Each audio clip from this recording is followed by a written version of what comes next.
نن ورځ د نورو ورځو په شان بیا هم باران وریده. اسمان تور وریځو نیولی و. 8 بجې له کوره ووتم او د سیند په لور روان شوم. سیند ته چې ورسېدم باران یوه اندازه لوند کړی وم، خو هغه مې یوه ګړۍ هم له ذهن څخه نه وتله. له ځان سره مې وویل ای کاش چې په دې وخت کې موسکا له ما سره په څنګ کې وای او زما لاس یې لاس کې نیولی وای، دواړو په شریکه د سیند د مستو څپو ننداره کولی. خلاصه ډېره مې په زړه راورېده. دې وخت کې مې د کرن خان له خولې اورېدلی هغه شعر را په زړه شو چې وایي ما خو ته له خدایه وغوښتې جانانه، ته به څه له خدایه غواړې په باران کې. د هغې په فکرونو کې راباندې غرمه شوه. بالاخره د کور په خوا روان شوم. جامې مې ټولې باران را لندې کړې وې. د سیند په غاړه شنو پټو ته مې وکتل چې غنمو د شنه بخمل غوندې پوښلې وې. ډېر ښه ښکارېدل، خو له هغې پرته بیا هم دغو نندارو خوند نه راکاوه. که رښتیا ووایم مخکې له مینتوبه به مې د طبیعت له ښکلاګانو ډېر خوند اخیست، خو اوس هېڅ نندارې راته خوند نه راکاوه. بس یوازې د هغې فکرونه وو او زه وم. مازدیګر مهال کور ته ستون شوم. مور مې پوښتنه وکړه زویه ټوله ورځ نه وې، ډوډۍ دې خوړلې؟ ومې ویل نه مورې، خو زړه ته مې نه کېږي. هغه پاڅېده او ډوډۍ یې راته راوړه او ټینګار یې کاوه چې ډوډۍ باید وخورم. زیاته یې کړه چې هېڅکله باید فکر ونه کړم، خدای به بله دنده راکړي. خو هغه خبره نه وه چې زه د دندې پسې نه، بلکې هغه چا پسې خفه وم چې ما یې آن کور کې د یادولو جرأت هم نه درلود، ځکه په لویه ستونزه کې راګیرېدم. ځکه خو مې ټول غم په زړه تېراوه. ډوډۍ مې څو ګولې وخوړه او خپلې کوټې ته لاړم. یو ځل بیا د هغې سوچونو په مخه کړم. دنګه ونه، ښکلې بادامي سترګې او ګرد مخ چې ما په دنیا کې د ښکلا یوه نمونه ګڼله. په سوچونو او فکرونو کې راباندې د سهار اذان وشو. بالاخره ټوله شپه په همدې فکرونو تېره شوه او د سهار اذان هم وشو. د لمانځه او چای وروسته له کوره بیا راووتم او د هغه ښوونیز مرکز پر لور وخوځېدم چې څه وخت مخکې یې راته د استادۍ وړاندیز کړی و. مرکز ته ورسېدم. مخامخ ادارې ته لاړم. مدیر یې راته ښه راغلاست ووایه او د کېناستو بلنه یې راکړه. ما هم سم د واره خپله د زړه خبره وکړه او ومې ویل چې غواړم دلته استادي وکړم. مدیر راته وویل مو خو تا ته لا پخوا وړاندیز کړی و، خو خیر چې اوس راغلې هم ښه ده. مدیر سره مې یو څو خبرې وکړې. اجازه یې وغوښته چې څه کار لري او له ادارې ووت. د مدیر له وتلو سره سم د ادارې معین خواته ورغلم. له کېناستو سره مې وویل بښنه غواړم، یوه پوښتنه کولی شم؟ معاون راوکتل او ویې ویل ولې نه، مهرباني 2 پوښتنې خو وکړه. ومې ویل تاسو په مرکز کې ښځینه زده کوونکي هم لرئ؟ هغه لږ مسک شو او د هو په اشاره یې سر وښوراوه. ما زیاته کړه معاون صاحب که کېدای شي نو ماته د هلکانو صنفونه راکړئ. ادارې معاون وویل زه به پرې له مدیر صاحب سره خبرې وکړم چې ستا دغه غوښتنه ومني. ومې ویل نو ماته د اوس لپاره اجازه راکړئ، سر له سبا به له تاسې سره خپله دنده پیل کړم. هغه ډېر وویل چې باید غرمنۍ ورسره وکړم، خو زه ورسره پاتې نه شوم. له مرکزه راووتم. اسمان ته مې وکتل. لا هم تورو وریځو نیولی و. هوا هم یخه لګېده، خو ما ترې ډېر خوند اخیست، ځکه زما باراني موسم خوښېده.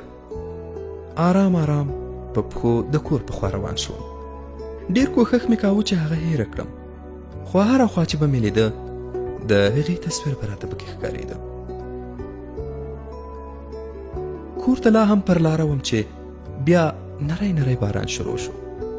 کور ته چې ننوتم د مور مې راپام شو. ویې ویل زویه چېرته تللی وې چې دومره لوند شوی یې؟ ومې ویل مورې یوه بل تعلیمي مرکز ته د دندې لپاره تللی وم. مور مې وویل ښه دې وکړل زویه، وزګارتیا د 100 فکرونو زیږنده ده. پاڅېده. نورې جامې یې راته راواخیستلې. ویې ویل زویه جامې دې ډېرې لندې دي، دا جامې واغونده چې ناروغه نه شي. جامې مې بدلې کړې. غرمنۍ مې وکړه او له لمانځه څخه وروسته بیا د سیند غاړې ته لاړم. اوس هم باران ښه په درس کې روان و او ما هم ترې بلا خوند اخیست. له نري باد سره به ونو بیا بیلې نغمې ویلې. عجیبه کیف و. هر څه زما د خوښې و، خو یوازې هغه نه وه. ماښام مهال و چې بیرته کور ته راغلم. د نوې دندې مې څو ورځې تېرې شوې. هوا نوره هم په سړېدو وه. ټوله ورځ به وریځې ګرځېدلې او د ورځې خو به 2-3 ساعته باران خامخا کېده. زما کارونه هم ښه سم روان ول. د نوې دندې سره مې ځان ډېر مصروفه کړی و، ځکه په دې سره مې غوښتل چې موسکا له یاده وباسم. تر یوه بریده مې ځان په خپل کړي قصد کې بریالی احساساوه. نن هم هوا د نورو ورځو په څېر باراني وه. ښوونیز مرکز ته ولاړم. ټوله ورځ مې تدریس وکړ. مازدیګر مهال له ښوونیز مرکز راووتم. ښایسته باران وریده. آرام آرام په عمومي سړک د خپل کور په خوا روان شوم چې د یوه موټر له هارن او ورسره د بریک له اواز سره مې شاته وکتل. ځیر شوم چې یو کم عمره هلک موټر چلاوه او شاته یې یوه جنۍ ناسته وه چې خپل مخ یې په پړوني کې پټ کړی و. موټر زما خواته رانږدې شو.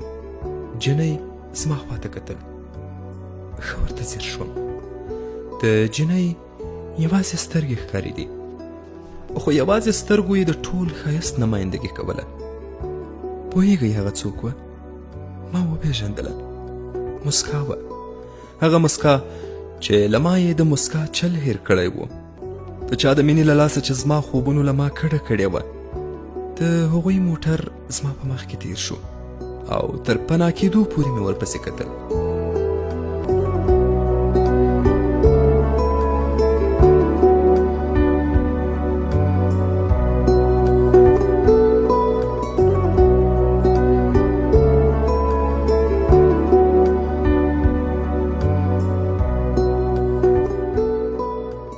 یو ځل بیا مې د هغې په لیدو د مینې اور په زړه کې بل شو. تصویر یې راته سترګو سترګو ته کېده. ښکلې دنګه ونه، بادامي سترګې او ګرد مخ، خو ورسره د هغې کړی انکار هم رایاد شو. زړه مې ډېر درد وکړ. اسمان ته مې وکتل. په سترګو کې مې اوښکې تم نه شوې او په اننګوره روانې شوې. خو باران به مې اوښکې پاکولې. اسمان ته مې وکتل. ومې ویل زه خو مین یم، نو ته ولې ژاړې؟ همداسې په لندو سترګو کور ته ورسېدم. خپلې خونې ته لاړم او دروازه مې په ځان پسې وتړله. د هغې په سوچونو کې ډوب شوم. یو وخت مې کوچنی ورور راغی او ویې ویل لالا راځه د شپې ډوډۍ تیاره ده. ومې ویل موړ یم،